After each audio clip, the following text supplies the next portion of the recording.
Yes, Twisted Hippie, you are first. And sorry to Royal Wolf. Unlike the gospel, here first is first. First is not last. And last is last. So if you were last here, you should feel really bad about yourself. By the way, 1,000 Pine Points to Twisted Hippie. And once you get up to 1,000,000 Pine Points, you get an all-expense-paid trip with me to the beautiful Las Vegas, Nevada, on the Strip. I'm thinking, what would be a good casino? What's the one right across from Mandalay Bay? Tropicana. Yeah, all-expense-paid trip to to the Tropicana. Oh, that would be bad. Sorry, and no offense to the Tropicana. Welcome. This should be fun. Hi, Gia. Good to see you again. Sorry I was beating up you on the other day. I don't know. Forgive me, Gia, for I have sinned. But thanks for being a good sport. I want to go through the quiz that I gave yesterday. I think I posted this. And I hinted what were the right answers. But let's, as a good teacher goes through the questions and make sure the students understand what are the right answers. And so the next time I give a quiz like this, ace it. I think the best score so far that I saw was 12 out of 14 by, Diabo, what's his name? Oh, I forget his name. Frank Diabo. He got only 2 wrong. Greetings, JD. Hi, Julie. Good to see you here again. Eric, as usual. Besides Paul, there is no one in the New Testament who identifies themselves in the first person and writes with their own hand that they personally saw the bodily resurrected Jesus. That is true. The correct answer is true. I need one of those little bells. Ding! Now, a lot of Christians will say that's not true. In Acts and in John and in the Gospels, it talks about people seeing the bodily Jesus. But please read the question. Like when you're taking a test, I'm teaching my daughter. I homeschool my daughter, and she's in grade 9, and I'm teaching her the SATs already. And I'm teaching her basically to really read the question and make sure you're answering what is asked. And what they're asking here is someone who identifies themselves in the first person, writes with their own hand that they personally saw the bodily resurrected Jesus. So in the New Testament, it's only Paul who does that, and Paul does that, a year or two after Jesus went up and flew into the clouds and then left. So true is the correct answer. Question number 2, Yahweh chooses a person to believe before the person chooses to believe in Yahweh. That is true. So before you can even choose to believe in Jesus Christ, he chooses you first, because as this is just science, you're dead in your sins. To want to accept Jesus Christ into your heart is a good thing, but you're dead in your sins. You cannot do good things. And so God, Yahweh, has to give you the special sauce called the Holy Spirit in order to cause you to believe. Now, the Calvinists are applauding me right now and say, yes, preach it, Doug. And all the non-Calvinists are booing me right now. But do I need to give you guys verses on this? Let me see here. I think I do.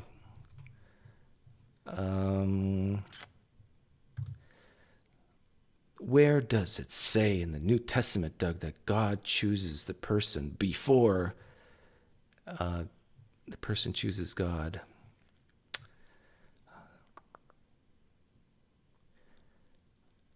It's not in Acts. I think it's John 6:65.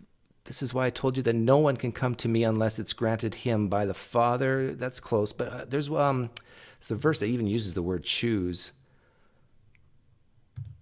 Let's see if I can find it.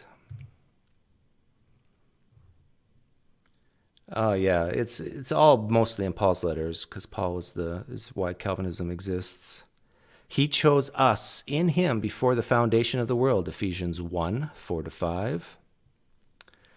You did not choose me, but I chose you and appointed you that you should go and bear fruit. John 15, verse 16. 2 Thessalonians 2:13. God has chosen you from the beginning for salvation through sanctification by his Spirit. So it's all God. It's not you guys. It's not Christians. Christians, you can't take any credit for accepting a gift. It's all God. You're welcome. Question number 3. If Jesus isn't Yahweh and a person worships Jesus as Yahweh, then that person is an idolater and is breaking the first commandment. That's true. That's just science. So if you worship Jesus as God, and if he isn't God, then you're breaking the very first commandment that was given to Moses on those golden I'm not the golden tablets. I'm mixing up. That's Mormonism. On the bricks, stones, plates, whatever. So far, 1, 2, and 3, all true. Question number 4. If Jesus is Yahweh, then the very words of Jesus represent the very words of Yahweh. True. So if you believe Jesus is God, is Yahweh, then whatever Jesus says represents what God says, because Jesus is God. Again, that's just science. Now, why, let me put all my cards on the table. I'm setting Christians up here. Like, if they say true to this, then they have to be prepared to say that Jesus said certain things in the Old Testament. Now, for Calvinists, that's like, amen. They're right on my side so far. But for a lot of you granola crunching, sandal wearing, tree hugging, liberal type Christians, you guys can't take that. You guys can't take the heat of the Old Testament and saying Jesus said these things. And I'll show you a little later. Question number 5. And this is just the opposite. If there's only one God, then the very words of Yahweh represent the very words of Jesus. So it goes both ways. If there's only one God, then what Jesus says represents Yahweh, and what Yahweh says represents Jesus, because there's only one of them. Of course, 3 persons, but only one. So if you've answered true for all of them so far, you're at 100%. Question number 7. True or false? No, is it number 6? Yeah, number 6. Oh, Eric, yeah, I saw your tweet today. You said if you were to do a true and false, Eric said he would go straight to sin and evil if God created evil. Well, this question gets to that. And there would be no sin, no evil, no suffering. I could have thrown in pain. No pain if Yahweh chose not to create anything at all. That's true. Now, again, I'll put all my cards on the table. Even though Christians have to admit that's true, they don't like it. You know why? Because upon reflection, they say, well, God did create, and now we do have evil. And if he wouldn't have created, there wouldn't be evil. So does God create things he doesn't want to create? No, he only creates things he wants to create. So he wanted to create things that he knew would lead to evil and sin? I guess so. That's where the cognitive dissonance, where the gears in the brain grind so hard that if you get too close to a Christian, you can actually smell burnt oil, burnt diesel fuel. Number 7, Yahweh knew, and for those with open theists out there, I'll even use the word predicted. Yahweh knew or predicted that if he created, sin would enter the world. This is another one where the cognitive gears inside the brain start to seize up and you can smell something burning. If God knew what would happen and he desired to do it. For the Calvinists listening now, you've been cheering for me thus far, but now you're going to boo me. I'm going to prepare yourself. Sit down. Strap yourself in. I'm about to do a category error.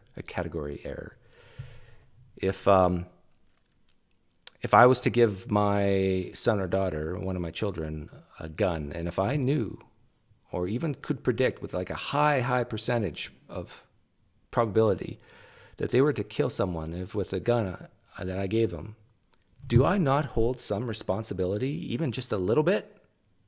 In fact, wouldn't it be a lot of responsibility that, hey, I gave my child a gun and I knew they were going to use it and kill an innocent person. I'm responsible, at least halfway responsible. Now apply this to God. This is a category error. You're not allowed to do this, Doug. Doug, stop it. Everything bad is human's fault, and everything good is God's glory. He did it. So you can't do that. You just can't make God responsible for anything that's bad, like sin. So number... Do all the Christians hate me yet? Number 7. That was number 7. Yahweh knew or predicted that if he created, sin would enter the world. That's true. Number 8. Even if a deity like Yahweh exists, resurrections are still improbable. Ooh, this question, I got some flack in the last 24 hours from Hunter Bailey. You remember, Hunter, are you here? No, he's probably not, but he didn't like that question. This question, by the way, the answer is true. Why is the answer to this true? Even if Yahweh exists, resurrections are still improbable. Well, because, at least I could be wrong here, but in my experience, dead people stay dead. Does anybody disagree with me on that one? That usually, I forgot to put the word usually in there. Usually dead people stay dead.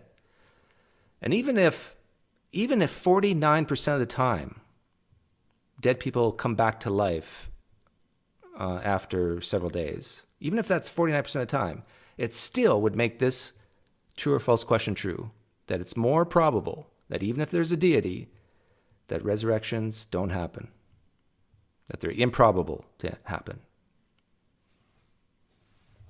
If it is dogma, why is it a category error? It's a category error because you cannot treat God like a human being. That's anytime you say that a human being is responsible for things, and it really makes that God look like he should therefore be responsible, that is a category error because God's special.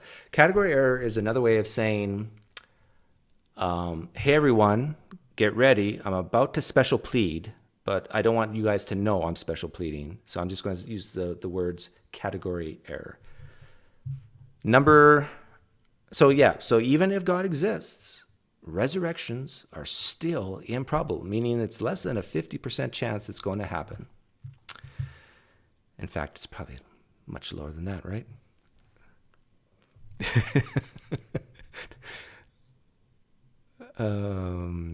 Number 8, where am I?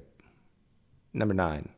If Jesus is Yahweh, and if Yahweh flooded the world, then Jesus probably drowned babies and toddlers. This is what I was giving Gia a hard time about the other day. This is where the poof or drown question comes from. So the answer to that is also true. So far, all these are true. If Jesus is Yahweh or God, and if Yahweh actually flooded the whole world, if he actually did that, then if Jesus is God, and God did that, Jesus did that, so Jesus drowned babies and toddlers. Unless you're willing to say there was no babies and toddlers during that flooding. That's then you have to ask yourself, are you just saying that to get out of a tight spot because you don't want Jesus to look bad? This, number 9, causes problems for a lot of Christians. They don't want to think about this. Now, for the cold-hearted, dead inside, Calvinist-type Christians, they don't care. God can do whatever he wants. He can drown babies. That's fine. But for most normal human beings, this doesn't sit well. It does not sit well that the Jesus they love and serve and worship takes the head of toddlers and pushes it under the surface of the water until they drown. Remember, this is active execution of justice here. Number 10. So the answer to number 9 was true. Number 10. Oh, this one. This is a bad one. Jesus sends powerful delusions to some people so they will believe a lie. 2 Thessalonians 2:11. Oh, Doug, what have you done? You are just lying for Jesus here. What did I say that was? 2 Thessalonians My dad used to say Thessalonians. 2 Thessalonians. Let's get this in context, shall we? Because I'm not only here to tell you the time, I'm here to explain to you how a clock works. So let's get the context. Evil things will happen is the heading. Oh, I'm going to do this easy to read version for now for the Christians in Alabama.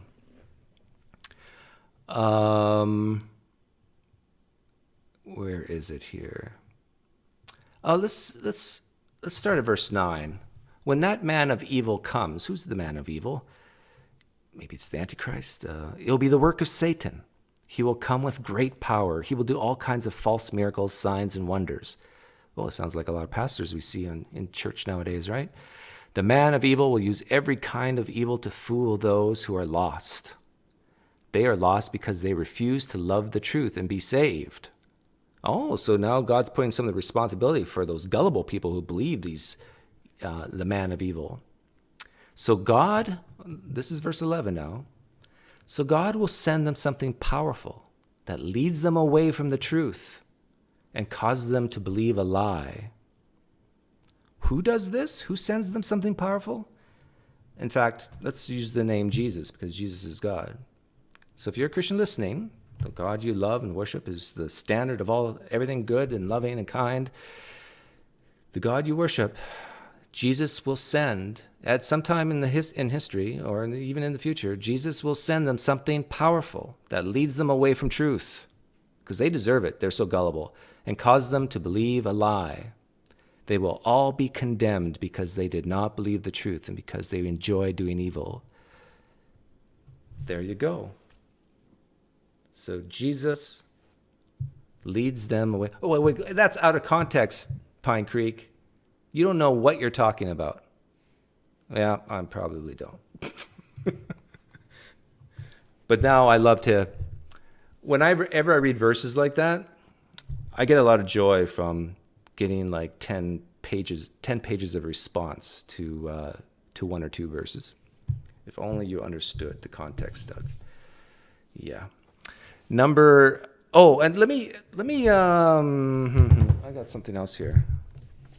That's not the only place in the Bible where God actually deceives people and wants them to like not worship him and serve him and leads them away from the truth. Let me by the way, what I'm doing here right now is very, very dangerous. Like if Christianity is true and if God is real, I'm definitely going to hell for this. Let's go to 2 Chronicles 18. This is a story of King Ahab. And King Ahab wants to know whether or not to go into a battle, go into a war. So he gathers, just like you see on Game of Thrones, you know, they got these people who especially have these direct lines to various gods, and so kings consult with them to see, you know, should we go into battle? And that's what King Ahab did in 2 Chronicles here. And so he calls all the spiritual people around and says, should I go into war? And they all say yes. And well, but maybe you should talk to this guy, Micaiah. No, I don't want to talk to that guy. He always says bad things. I want to go to war. And he'll say no. He never says anything good about me. Well, let me read a little bit here. Let's see, where should I start? Let me start verse 18, maybe? Yeah. How do you say Micaiah? I should know that name. Micaiah. I'll call him Micaiah. I'm still pronouncing it wrong, I'm sure. Micaiah said, hear the message from the Lord. I saw the Lord sitting on his throne. All of heaven's army was standing around him, some on his left side, some on his right side. The Lord said, which of you will go fool Ahab into attacking the Arameans at Ramoth Gilead so that he will be killed? So this is Jesus speaking. Jesus says, which of you will go fool this king? The angels discussed many different plans. Then a spirit went and stood before Jesus. He said, I will fool him. Jesus asked, "How will you do it?" The angel answered, "I will go out and become a spirit of lies in the mouths of Ahab's prophets. They will all speak lies." And so Jesus said, "Yes, that will fool Ahab. Go out and do that." Oh, this is terrible. This is Jesus talking. Jesus is saying to this angel, yeah, that you're going to go and fool him and tell lies? You're going to be a spirit of lies in the mouths of Ahab's prophets? Jesus says, good plan. Go out and lie to Ahab. So verse 22, so that is what happened here. Jesus made your prophets lie to you. Jesus himself decided to bring this disaster to you.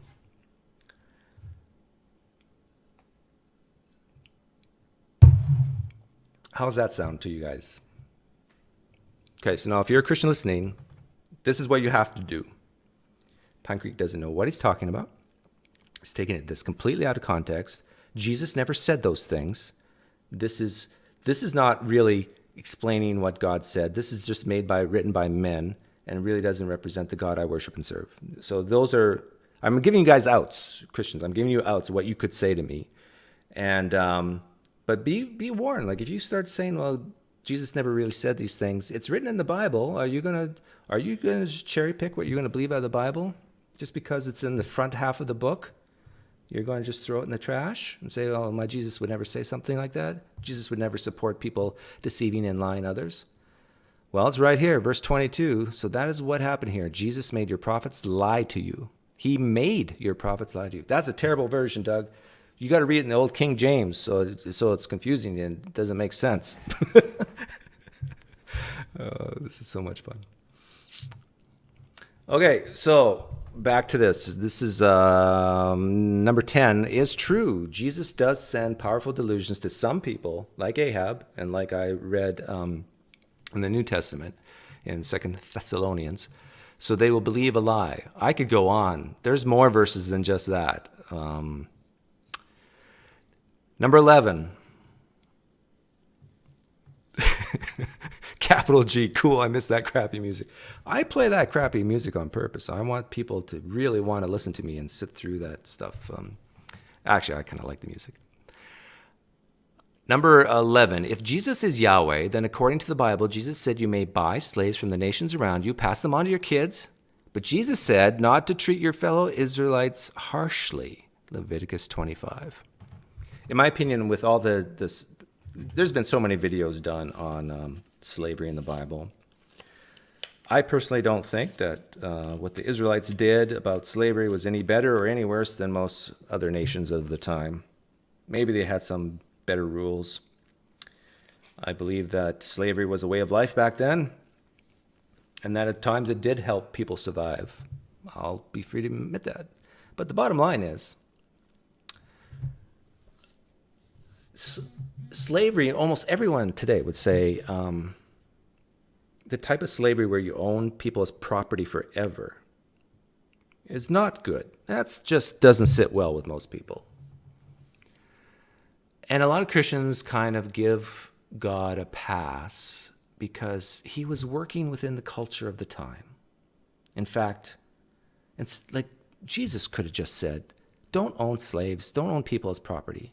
He could have said that, but no, Doug, PineCreek, you have to understand he was working with the culture of the day to slowly bring them around to the truth of how to be compassionate and kind to people.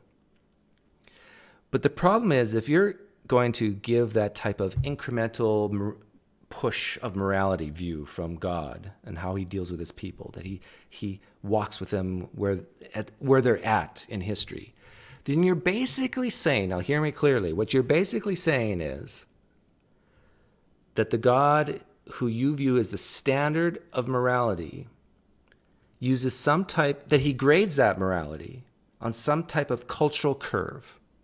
Oh, that sounds so relativistic, doesn't it? Like he could have said, just don't own people as property, don't pass them on from generation to generation. Treat everybody fairly, not just your own people. Could have said that, but it didn't, at least not in Leviticus 25. So didn't he basically judge morality based on some cultural curve, if that's what he's doing? Taco truck arrived. Gotta go. Okay, see you, JD. Between tacos and PineCreek, tacos win. Number 12. If Jesus is Yahweh, then according to the Bible, Jesus said that a master shouldn't be punished if he beats his slave with a rod and the slave recovers after a day or two. That's not fake news. That's in Exodus 21. So Jesus basically says, you can beat your slave with a rod. As long as he recovers after a day or two, that master should not be punished. These are the things I wish pastors would preach on a Sunday morning, and instead of using God or Yahweh or even Lord, use the word Jesus every time. That's going to bother a lot of Christians sitting in the pew. Number 13, Jesus told Moses how to divide the virgin women up among the Israelite men, including 32 virgins for himself, a tribute to the Lord. Numbers 31. Okay, this one I got to bring up. Numbers 31. I bet a lot of Christians didn't realize that Jesus said, I want 32 virgins. Numbers 31:40. Where should I start reading? Okay, so basically, the Israelites fight against the Midianites. Jesus spoke to Moses. This is verse 1 of this chapter. I apologize, Frozen Sea. That wasn't supposed to be a dirty joke about beating your rods. I apologize. I like to keep a clean show. I really do. In fact, I'm looking a little pink here. That joke made me blush. So that's what I love about cameras. You can just make yourself any color. That wasn't a race joke. Oh my goodness. So Jesus spoke to Moses and said, Moses, tell the Israelites this. Go and attack the Midianites and do to them what they did to you. After that, Moses, you will die. So this is Jesus speaking. So Jesus, now this is what I'm not saying this. I'm not saying this. But Jesus sounds like he's a very vengeful Jesus. That you did this to me, so I'm going to do it back to you, the Midianites. So now, of course, Jesus is not like that. But Jesus sure sounds like it here. Jesus says to Moses, tell the Israelites this, go and attack those Midianites and do to them what they did to you. And so Moses told the people that. So, and then they have the battle and they won. And, but what else did Jesus say? Let's see here. Jesus basically says to kill men, women, and children, but to keep the virgin women alive. Why Jesus wanted to keep the virgin women alive, I do not know.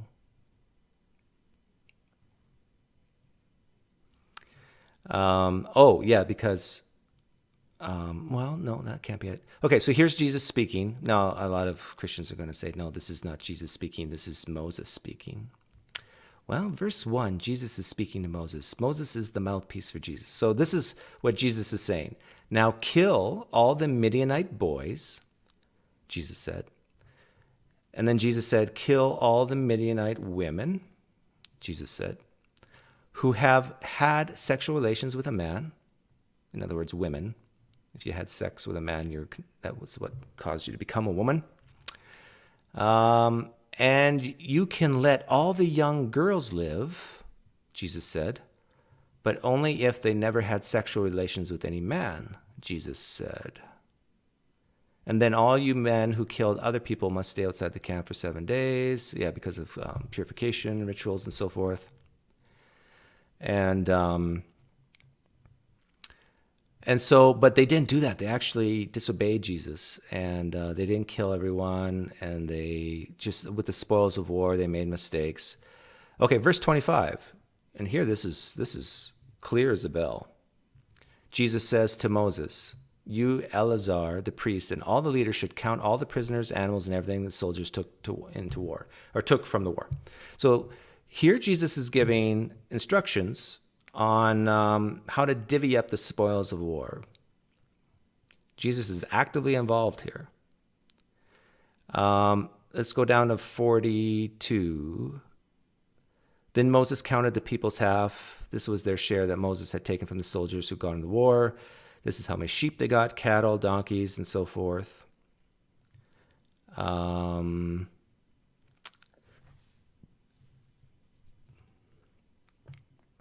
yeah, here we go. Let's take it to verse 39. The soldiers got 30,500 donkeys. Wow. They gave 61 of those donkeys to Jesus. Now, Jesus, not to Jesus directly, but to his representatives, because Jesus is invisible, right? So, but the Levites, the priests, got the donkeys on behalf of Jesus. Verse 40, the soldiers got 16,000 women. Now, which women? These are the virgin girls. Imagine 10, 11, 12 years old. Virgin girls. They gave 32 women, these virgin girls, to Jesus, or his, representatives, the Levites. Moses gave all these gifts for the Lord, Jesus, to Eleazar the priest, as Jesus had commanded him. Okay, so the answer to the question is true. Jesus asked for 32 virgins as his tribute for spoils of war. Number 14. So far, all these are true. Number 14. The belief in Jesus. Now, this is a very simple one that I think a lot of Christians get wrong. The belief in Jesus is necessary to go to a place called heaven after you die. Is that true? Now, I think the knee-jerk reaction of most Christians is to say, yes, that's true. But Franklin, if you ever watch the replay, congratulations, you got it correct. The correct answer is false. It's not necessary. And I can very quickly demonstrate that. It's mostly true, but there's times where it's false. So therefore, it's not necessary, the belief in Jesus. Most Christians believe babies, if they die, go to heaven. Do they have a belief in Jesus? No. In fact, you could take it right back to conception, before the baby has a brain. You need a brain to believe things. Actually, I bet you there's Christians who would deny that. But anyhow, most Christians would say, yeah, you need a brain to believe things. So I think there's Christians out there who believe that there are zygotes in heaven, 32-celled embryos in heaven that have died. I think there's Christians out there who believe that there are 1-week-old fetuses or 6-week fetuses floating around in heaven. It's really bizarre once you start thinking about these things. Who else? The belief in Jesus. Is it necessary, the belief in Jesus, to go to heaven? Well, no. Did Abraham, Moses, did they have an active belief in Jesus? Did they even know his name? Did they even know that he was going to rise from the dead, ascend, and come back a second time, like he promised? No. But I think most Christians would believe that Abraham and Moses are in heaven. So Old Testament Jews, belief in Jesus not necessary. Babies, belief in Jesus not necessary. What about people who are born vegetables, or the severely mentally challenged? Do you think they need an active belief in Jesus in order to go to heaven? No. I think most Christians would say no, because they are not accountable.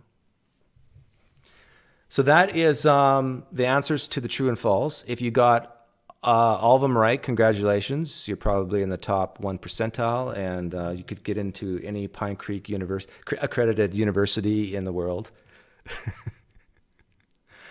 Do you believe Christians are functional agnostics, meaning they live as Christianity is not metaphysically true? No. I think there's a lot of Christians who actively believe that it's true. I want to show you a few more verses of things that you never knew Jesus said, which is the title of this. Let's go to 1 Samuel 15.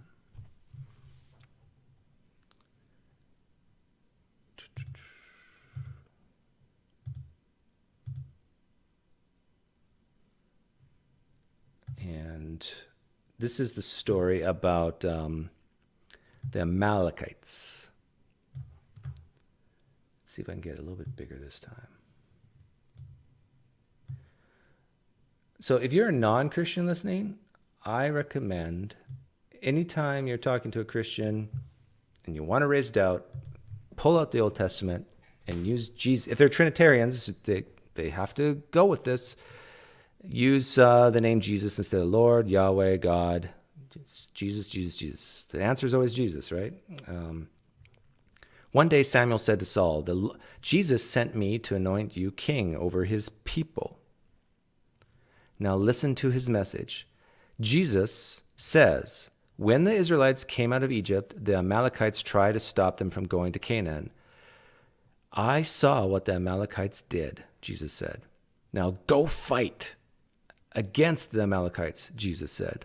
You must completely destroy the Amalekites and everything that belongs to them, Jesus said. Don't let anything live, Jesus said. You must kill all the men and women and all their children and little babies, Jesus said. Did you hear that, Christians? The Jesus you worship, that you will worship probably this Sunday morning, said at one time in the past, kill little babies. How did they kill babies back then? It wasn't with a painless injection. It was probably a sword through the heart. You must kill all their cattle and sheep and all their camels and donkeys. That's pretty harsh. I forgot to say it. Jesus said. So if you're a Christian listening, did you know Jesus said these things? Now remember, you believe Jesus is God. God's the same yesterday, today, and forever. He's unchanging. At one time in the past, if you believe that this is God's word, maybe you don't. Maybe you're a Christian. You think, my Jesus would never say such a thing. Well, good for you. But then I'll ask you, how can you be so sure Jesus said the things in the New Testament if you're going to throw away the Old Testament? Let me bring up something else that most people don't realize Jesus said.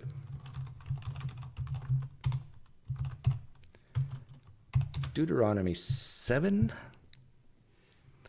Israel, God's special people. I love these titles. Jesus will lead you into the land that you are entering to take for your own.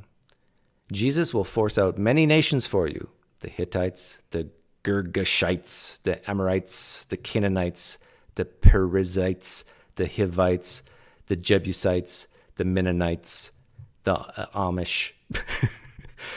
No, sorry, the last two, Jesus never said that. 7 nations greater and more powerful than you.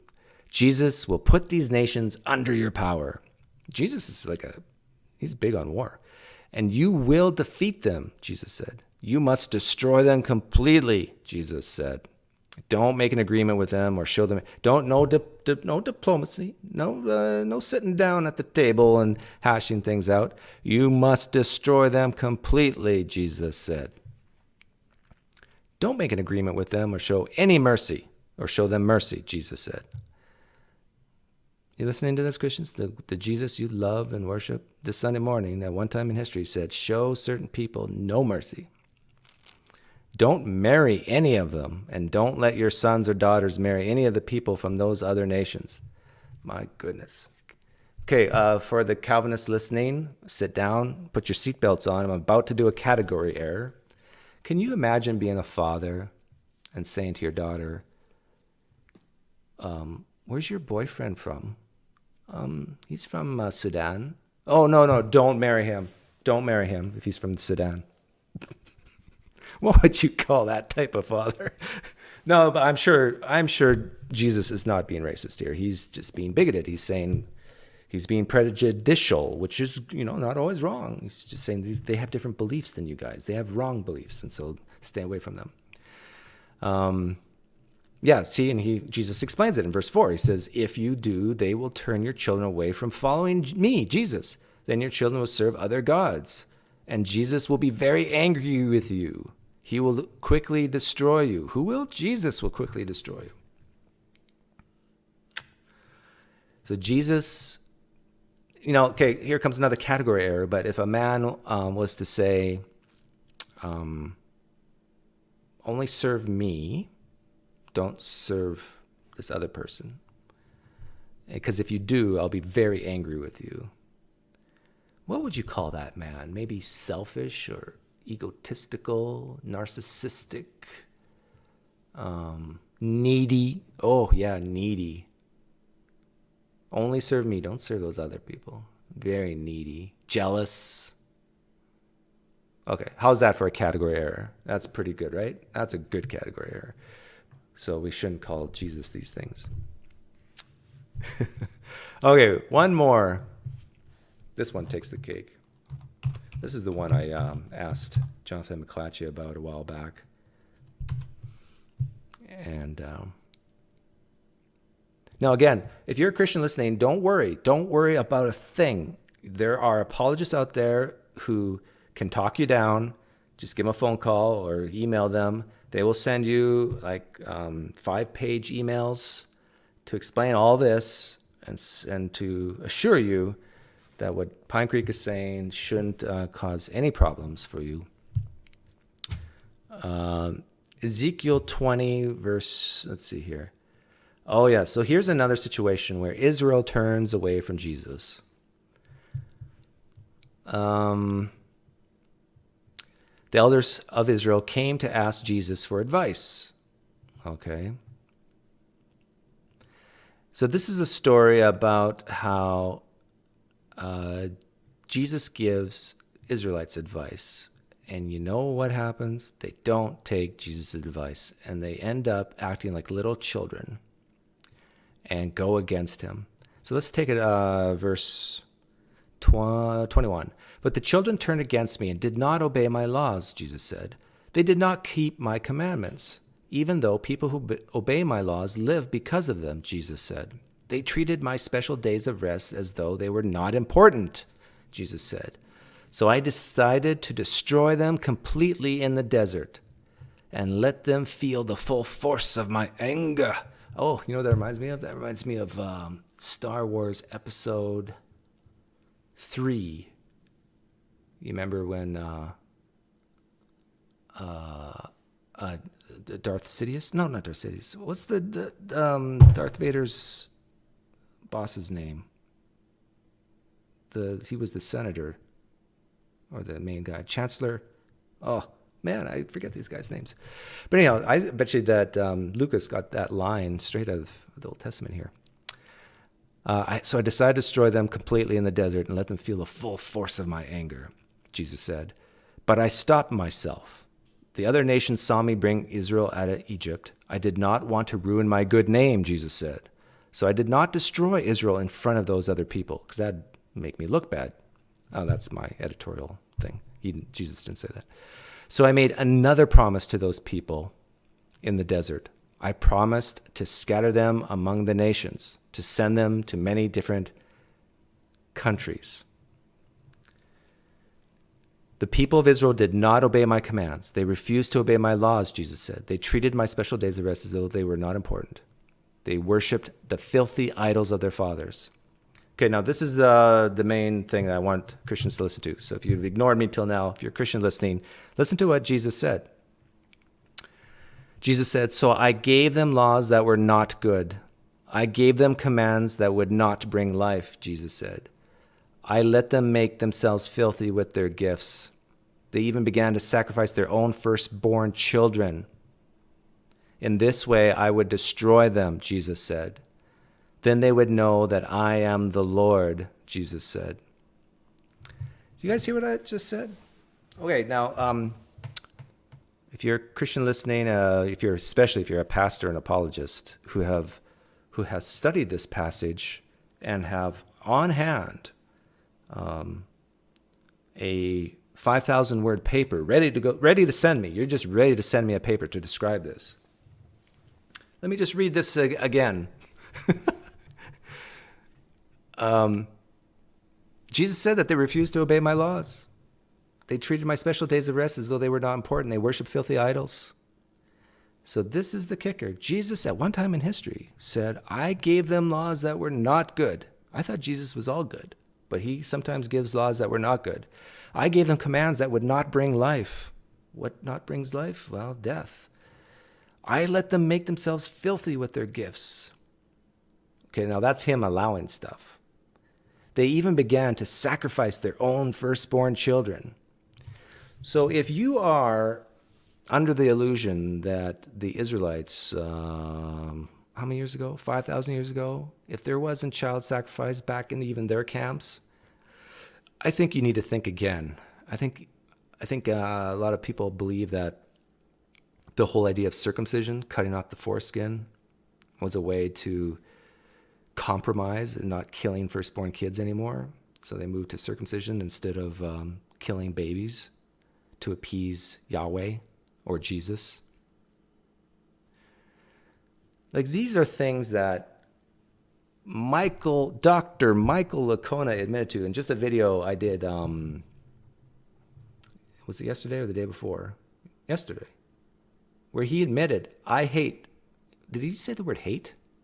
No, I don't think he did. He said, I do not like reading the Old Testament. This is a New Testament historian.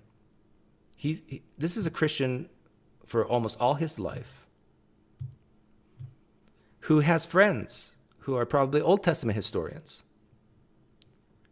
who's admitting that he doesn't want to read the stuff I just read to you guys.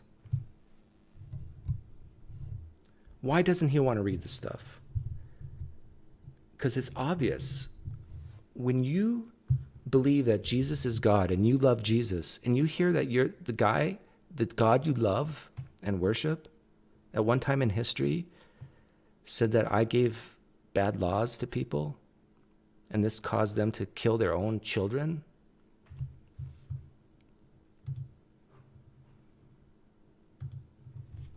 That's not good. That affects you. And I would say this is probably in the top 3 things that causes Christians to doubt, is the stuff I'm talking about right now. What would be the other 2? Old Testament atrocities. Oh, I still think the fact that there was themes in the air of that time, that people were superstitious, and that people did believe in other gods who were saviors for them. I think it does bother some Christians that, Jesus is special. Jesus is unique. I'll give them all that. But that idea of deities existing and dying in some way and coming back in some way and being a savior for people in some way, none of that was new before Jesus. Like, this was not new stuff.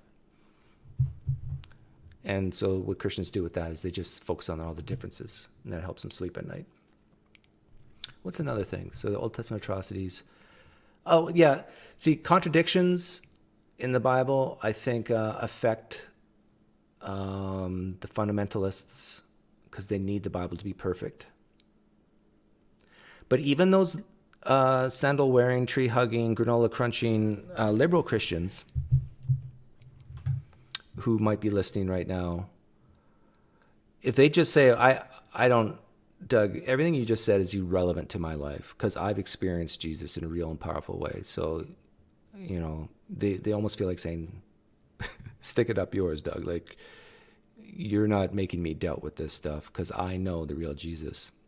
Well, you know the real Jesus because of some experience you've had that you know is true because you relate it back to the truth of the scriptures, right? I think even Catholics would say that, Protestants say that. You have to have some foundation. And if you're saying that foundation is the New Testament and you're ignoring the Old Testament, Jesus himself referred to a lot of stories in the Old Testament and treated it like it was true. Jesus believed that these Old Testament stories were true, according to the Gospels. So you just can't pick and choose and say, oh, my Jesus would never have said something like that you read, Doug. Or, no, that can't be true. That can't have happened the way you read it.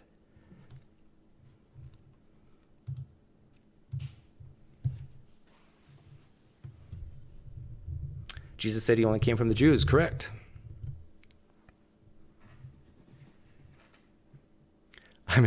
Who's in full Satan mode today? Amelia, is it me? Am I in full Satan mode? I mean, am I in full Satan mode? Black on black is way better? You think so? Well, the reason why I got rid of the blue is because I could see it was lagging. And just that having that extra screen capture was causing a lagging.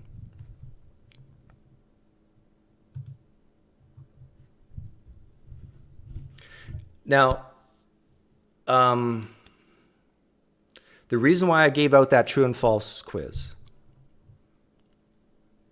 is because I think I'm going to talk to the minority, the apologists and the pastors and so forth. A lot of times non-Christians like me just want to hear you give the time and don't want to hear you explain how a clock works. This is extremely important for evangelism. Take it or leave my advice. But I think this is extremely, extremely important in evangelism. And you guys I'm trying to help you become better apologists because you guys are screwing up badly. So when a guy like me gives you a true or false, and I even put it as like a lean true or lean towards false. Like I'm not presenting false dichotomies here. I just want to know what the time is. I don't want you to explain to me how a clock works. So I want you to say true or false, or a lean true or a lean false. And only tell me how this clock works or what the context is and why explaining everything like you so desperately want to explain. Only do that if asked. Because here's the problem. When you start explaining things without just giving the answer, it really makes you look defensive. Like you got something to hide. Like guys, like a lot of presuppositional Calvinists, they don't do that. They're willing to say, yeah, Jesus killed babies. What's the big deal? They're totally fine with that. And in Ezekiel 20, a lot of them will say, yeah, Jesus gave bad commands because he's just and they deserved it. But when you start saying, well, we got to look at this is hyperbole and it didn't really happen this way and blah, blah, blah. And you start writing 5-page papers to explain all this stuff. There are going to be Christians listening to you who are going to say, man, it really just seems like you guys are saying this to get yourself out of a tough spot. And why do you always have to do this? You do this with contradictions in the New Testament. Yeah, we can come up with ways to harmonize this. But at some point, don't you get tired? Don't you just become feeble from it all, having to constantly fit things together?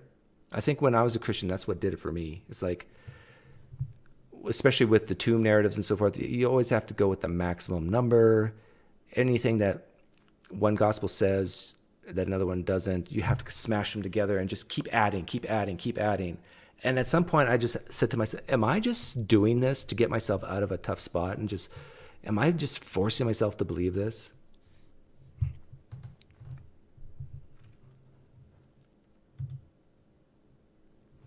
So that would be my advice. So those are the things that Jesus said that I bet a lot of Christians don't realize, he said. Jesus died for the whole world. I can't think of a greater love. Why does that matter, Gia? Why does it matter if Jesus died for the whole world? What if I got stage 4 cancer tomorrow and I announced on my YouTube channel that I'm about to die in 3 weeks, and when I do, it's going to be for the whole world?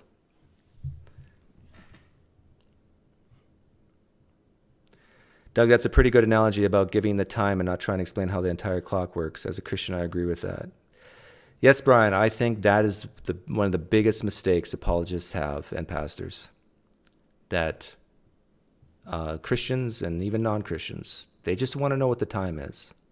Shut your mouth until they ask you for how a clock works. Because you're going to look defensive if you're trying to explain away everything. Hi, Brenda.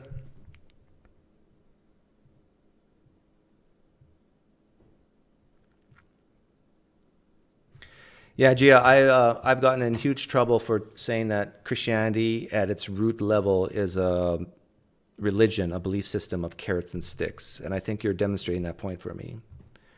A lot of apologists and pastors do not like it when I say that. But then when I look at their followers, they just keep saying stuff that just point to that's true. If life is just a vapor, and before you know it, we're born and we're dead, and if eternity is real, then of course Christianity is a religion of carrots and sticks, heaven and hell. And what determines your destination? Let me present the gospel here. What determines your destination of the two binary choices of heaven and hell is what you do with this guy named Jesus. So if there wasn't this binary situation of heaven and hell, if it was just heaven, then really Jesus wouldn't be needed because people would just die and go to heaven, assuming they're not annihilated or whatever. So the belief in hell supersedes the belief in Jesus, because without hell, there's no need for Jesus. Seriously, do you need Jesus to pay your utility bill? Do you need Jesus to treat your fellow human kindly?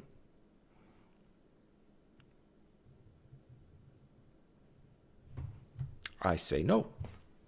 I think even a lot of Christians admit that they know non-Christians who are kinder than a lot of the Christian friends they have, more moral, that they actually seem like they have more peace, calmness, love, joy, happiness.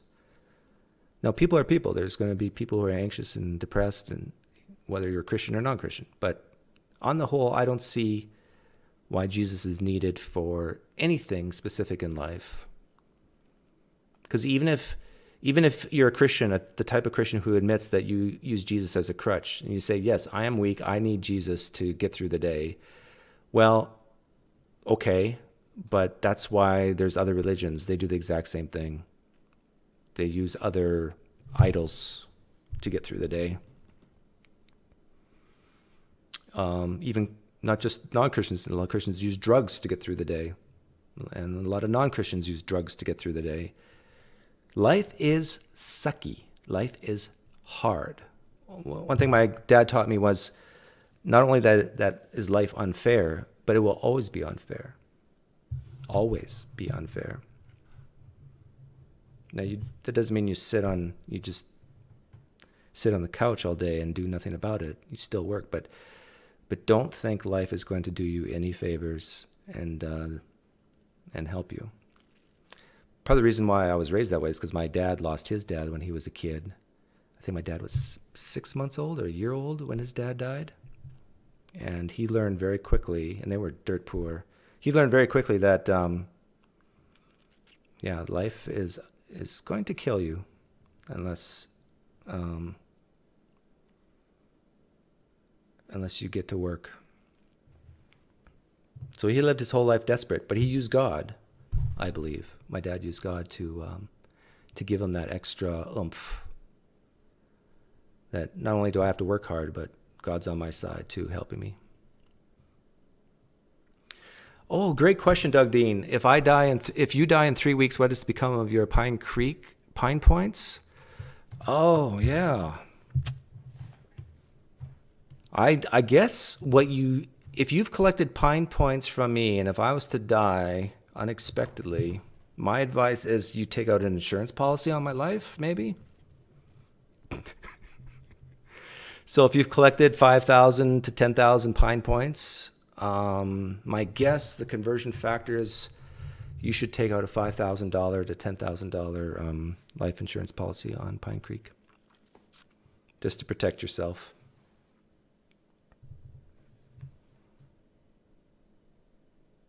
God knows if left to our own devices, we will kill ourselves, and it would be normal.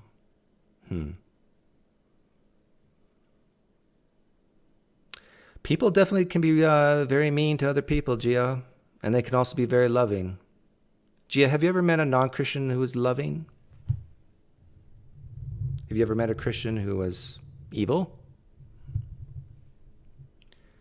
Does God keep people at bay equally, or just does he have special considerations for the Christians where he kind of helps them from stop killing themselves? If God is protecting everybody from killing themselves, then what advantage is there to being a Christian? Canadian currency or real money? Chemo? Take that back.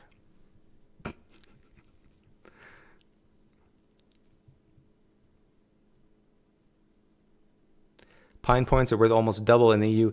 Well, that's true, Amelia, but one thing that most people don't realize is that pine points are also redeemable in heaven. Like they say, there's a saying, you can't take money to heaven with you. That's true. You can't. But you can take pine points. There's going to be people in heaven someday who are going to look back at their time on earth and say, how many pine points did PineCreek give you?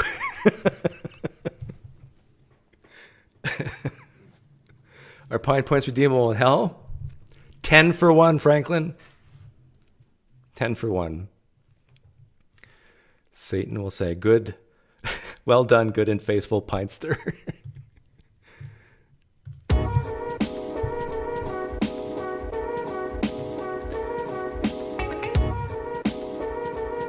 You shouldn't laugh at my jokes, by the way, if you're a Christian. I tell you, smiling when PineCreek says something funny, it's like putting your foot in the door of Mondo Dismal.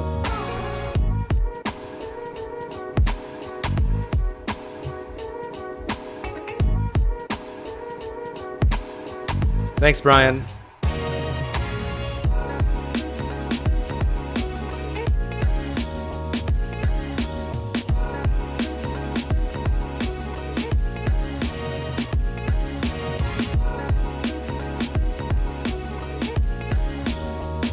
Be nice to Gia, guys, in the chat. Gia was a good sport last time. I like Gia.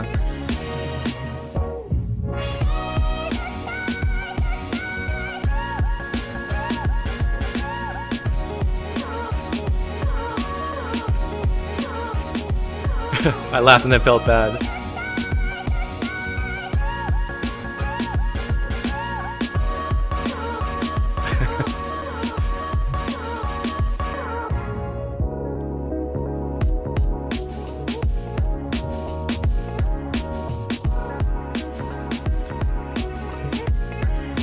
By the way, I still have a chair here for Jesus.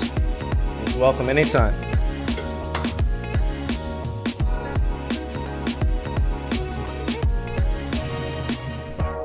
Okay, guys, thanks for hanging out. That was fun. If you came late, watch the beginning. There was some important stuff that Jesus said. Things that Jesus said. Wait for it.